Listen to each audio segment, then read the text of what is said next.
পরিকল্পনাকারী রিপন এবং তার সাথে আরমান এবং সজীব, তারা তিনজনই আমাদের হেফাজতে আছে। এবং তারা যে দা দিয়ে হত্যাটি করেছে এবং যে হাতুড়ি দিয়ে বাড়ি দিয়েছিল, প্রথমে তারা বললেও পানিতে ফেলে দিয়েছে এই কথা বললেও, কিন্তু তারা পরে স্বীকার করে যে হলো হাতুড়ি এবং দা তাদের বাড়ি আছে। এবং আমরা তো মানে তাদের এই দুইটি আলামতই আমরা উদ্ধার করতে সমর্থ হয়েছি এবং প্রথমে তো আমরা অটোটা উদ্ধার করি।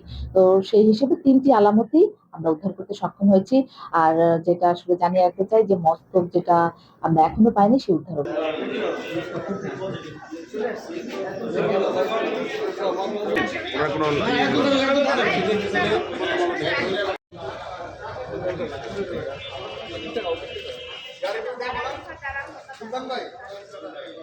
আপনি কিন্তু যাওয়ার আগে 3 জনের দিয়ে দিয়ে দেবেন।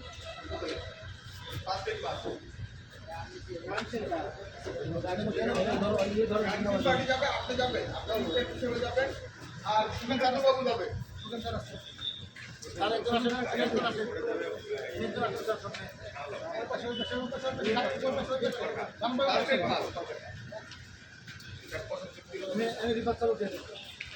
রতন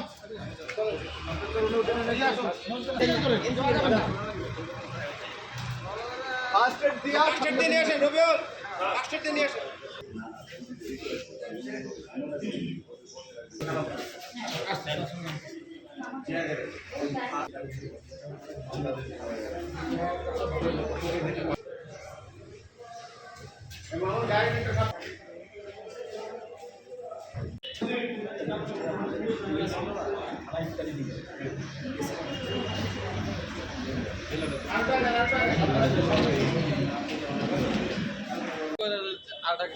ঘুরে ফিরে তো আপনারা ওই জায়গায় না দিলে